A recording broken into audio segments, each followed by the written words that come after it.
What is going on, everyone? My name's Boit, and I am back with some more Age of Mythology, the Titans action, spawning in the red color, playing as Oranos. His name is Tigerboss. His opponent today in the blue color, sticking with the Ra. His name is SuperAfim. After taking that heavy L in the first game on competitive Mega Random, moving in onto the next map here, map being Tropical Mirage. This is a fantastic Egyptian map. I'm surprised we haven't seen Egyptian played here yet. Why is this map amazing, you ask? Well, the second town center is ripe for the taking with tons of giraffe. All you need to do is make sure that you can play around some of these lower hunt spawns and make sure you get a 4-minute advance time. Very, very possible to do these types of advances with Ra, with Isis, with Set. Very easily with Set, obviously, but with Ra and Isis, a 402 advance time. Grab this town center, utilizing these giraffe to get itself an incredible advantage in the game.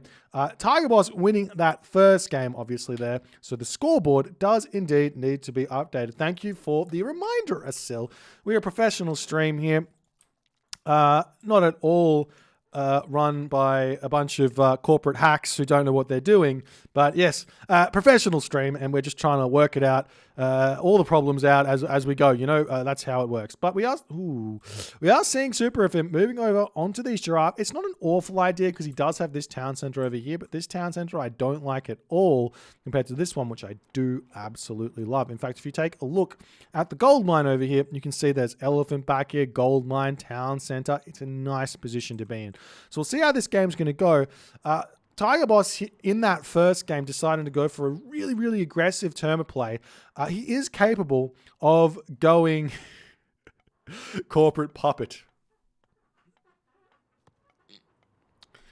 All jokes, all jokes. But all jokes aside, Tigerboss here, he is capable of doing quite a few different Oranos versus Egyptian strategies. So he can go for things like fast second town center. We've seen that against Chrono JJ. He got absolutely punished. Almost won off the back of it though, but he does have the potential to play an economic Oranos here as well. So we'll have to see if he's going to be... He's going for a fast second town center. That's all I can say here. Wait. What? What is he doing? I'm trying to read this build he's going for. I'm not sure just yet. To me, it looks like he's going for a fast second town center here. He gets himself the 100 wood. Gets himself another citizen. Nope, he's just screwing with his villagers. I don't understand. All good. We'll see how things... we'll see what he goes for exactly. But SuperAfim here. I'm going to go out on a limb and say, what has happened to the... Oh, he's gone for wood. These kind of Ra builds, they show a slight lack of experience with Ra in general, and what a town center means, why we go for second town centers early rather than later, and all the other things. Ra, when given hunt on a second town center, is the peak map you can hope for as Egyptian. It's why way back when Magic was playing and Mr. was playing, and Magic would play a whole bunch of Isis and things like that, Joe as well, whenever they saw a fantastic town center, they would be advancing at 402, they would put the town center down, and they would have a fantastic game. For some reason, Egyptian players have kind of forgotten that is a really good strategy, because it just allows you to start getting the villagers out really fast. And we see a very late advance time here for SuperAfim. This is a very, very team game. It's a very, very team game oriented play. Doubt, my friend, thank you so much for the raid. Welcome, everyone. It's been a while since we've seen you. How's the Age of Empires 2 going? We've got Champions League currently going on. This is a Age Mythology tournament where all the top players kind of play in a group stage and bash each other up and all the good stuff. Currently watching a Ra versus Oranos matchup here. As we do see the counter barracks, military barracks coming down in the middle of the map here. As Tigerboss is ready to start putting the pressure on. in this game. SuperAfim going for a greedy build here. We'll see if it's going to work out for him. He's getting himself out all the gold he needs. Tigerboss will be able to put pressure onto this town center immediately, but there's already 9 villagers in position to build the town center up on this location. As the military barracks coming up as well. Tigerboss going for a third military building super early here.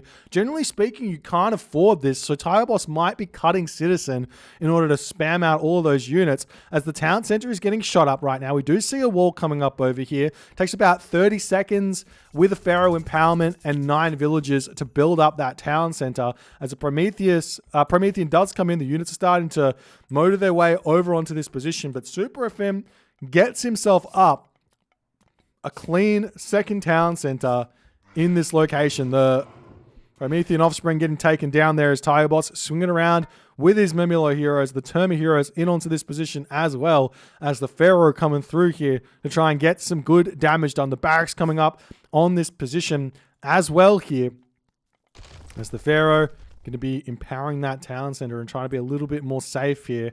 But also Shadoof coming through. The big risk that SuperAfim needs to be playing around here, and he is going for barracks, which means he's sort of playing around it, is putting farms up on this town center. So if you go for a naked fast heroic against Oranos, you just simply cannot... Big shockwave there onto the Wadget. Going to be able to take that one out. Nice play there from Tigerboss, getting a little bit of damage done. We do see the shifting sands coming through here. Villagers getting pulled back into the main base, but a lot of dead villagers coming in. Absolutely love that wall. I think that maybe SuperAfim could have just built a straight wall there and he would have been just as good. But one villager going down, and Tigerboss will be losing a whole bunch of units on that position. A couple more villagers getting taken down as SuperAfim in a bit of chaos at this moment, trying to build out some slingers for the time being as the Pharaoh's getting pulled off of this location here to help out. He's got to be careful though, as he does retreat that one back to the town center nicely. They're good garrison into that location. SuperAfim with plenty of gold in the bank now, but I am imagining that he's probably going to be wanting to put some farms up here soon. And I am worried a little bit about the prospects here with just a couple of military units out. A town center does deal 24 damage per second, but it's basically, if you think about amount of damage that a military unit does, it's about 8 damage a second. So 24 damage is kind of like having 3 military units. So it's kind of like having 6 population there. So if you've got 0 population and your opponent is in military and your opponent has got, say, 40 population or 30 population worth of units, you're not really going to be able to defend that town center all too easily. And we'll see if Tigerboss is going to be able to take that advantage here moving through. Obviously, with the Pharaoh empowering, that also doubles the amount of damage. So that kind of doubles the amount of population that you kind of can defend against with the Pharaoh there. But if the Pharaoh gets taken off the town center, that kind of thing goes away as well. As more units are starting to mount on this position, SuperAfim is actually in a really, really good position here. The farms are just about up. He's kind of got a safe gold mine back here if he walls it up and plays defensively enough. So he's not going to be in too much of a problem. He's not going to be in with too much of a problem here, as Tigerboss now swinging around with his units, going to be looking to try and break down these houses on this position as well, as the army of Tigerboss swinging in to this location over here, as the villagers coming over to start shanking as best as they possibly can. There's no current Skin of the Rhino here for SuperAfim. That's the raw unique technology which boosts villagers' armor and damage. Basically gives them full armor upgrades, if you understand exactly what that means. Full iron in terms of the armor upgrades, as the units here mostly getting taken down, but good amount of damage done onto SuperAfim. As Tigerboss now grabbing his second town center, I wouldn't be surprised to see Tigerboss having to grab a third town center behind all of this. He's thrown away a lot of units here trying to get damage done, but SuperAfim now, he's got himself 11 farms here. He's starting to put farms up in his main base. They're not the most pretty farms, but they are farms indeed, as the rain does come down, and that's going to be a huge boost to the economy of SuperAfim here in this game, as Axemen coming out, Spearmen coming out all the good things here for SuperAfim, but Tigerboss, he's a veteran in this matchup. He knows exactly what he's going to need to do here. Getting himself that second town center, probably arguably a little bit late here. Still not this town center over here going up, but Tigerboss's game plan is going to be somehow, some way, get in onto this position and deal with that as we see a cheeky hero citizen coming over here. And I'm imagining that Tigerboss here, his game plan, let's see if SuperAfim is going to notice this. He sees the citizen for a split second. The citizen sneaks into the back. And guess what Tigerboss is going to be going for here? He wants... What does he want?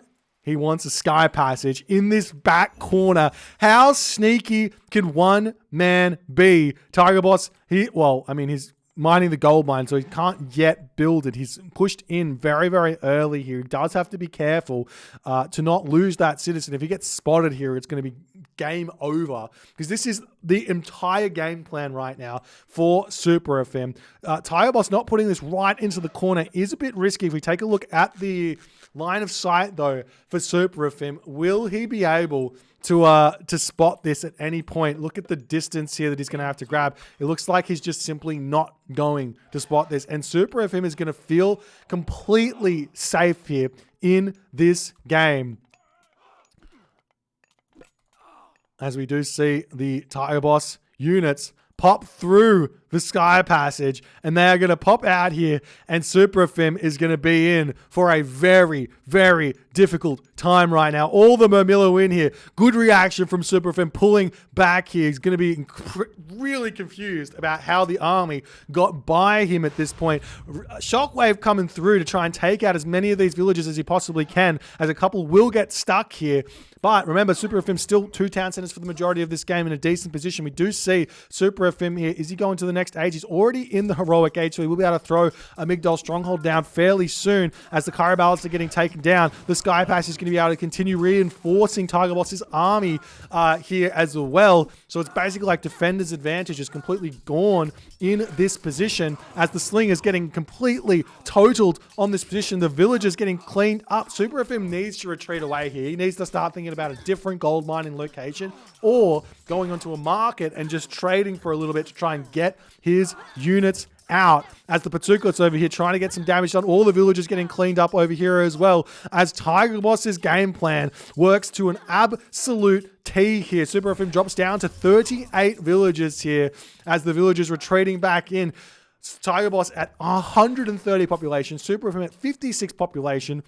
SuperAfim still alive for the time being, but he doesn't have any gold mine, and he's in a very, very tough position here, as the villagers are going to be sneaking out across this location. The Oracle is in position here to scout these villages, making their way through, and I imagine Tigerboss, he can retreat back through his SkyPassage and send them down here to clean this one up. But whether or not he even needs to do that remains to be seen here, as the Wadjet does get taken down. The Spearman going to be cleaning up the Hero Murmillo there as well, as SuperAfim's army has been completely cleaned up, but Tigerboss needs to retreat back for the time being here, as the units sneaking over onto this position. SuperAfim realizing he's been caught out, retreating back to his main base here as well, as the villagers trying to make their way back home here are all going to be getting, well, not all of them getting destroyed, but he has to delete the wall over here to get back into his base as well. Lots more damage coming onto SuperAfim. What else can he do? Not only that, Tigerboss now able to advance through to the 3rd age, the heroic age coming through here for Tigerboss. They are on the way, as the villagers breaking through, or deleting the wall, finally getting back to safety here, but he just doesn't have really the economy to really support a market trading wood for gold here. You can see that he's slowly started to do that, as the resources in the trade route for trading started about 69. Just moving it over here. 69 to start with, so he's used a couple of trades already. Siege works coming up over here. Military barracks coming through. Units coming back into the front here, trying to just check everything out as the villagers getting cleaned up. And Tigerboss knows that the game isn't over just yet in terms of a gold starve, as the hero citizen does get taken down. A handful of mercenary cavalry coming through here as well, as the Spearman going to attempt to take down this SkyPassage. Cleaning this up will be an answer here for for kind of SuperAfim to survive here, but the army just pops straight back in. And in that moment, SuperAfim decides to tap out. Tigerboss claims the 2-0 in this best of 3 here. He takes SuperAfim, or claims the win against SuperAfim in his group stage. An incredibly strong performance here from Tigerboss. I love this sneaky hero citizen walking around the corner here, just barely dodges by the wall that was getting constructed, gets the SkyPassage up, sneaks in, gets the gold star where SuperAfim just felt like he was completely safe. He had the army in position over here to prevent any units from moving by the defenses of the town center. The wall over here was up, and all the units just popped through, and SuperAfim just cannot survive. Did he get the upgrade? No, he didn't get his SkyPassage upgrade. It does reduce the cost of the SkyPassage by quite a significant amount. Only 200 wood there, 25% reduction in wood and gold. But in the end, that you have to build quite a few SkyPassages to actually pay that technology off. And I think Tigerboss just wanted to get the 2 of them in this game. And if you guys enjoyed this game, please consider hitting the follow on the Twitch. If you're on the YouTube, hit that subscribe button, and I will see you guys in the next game.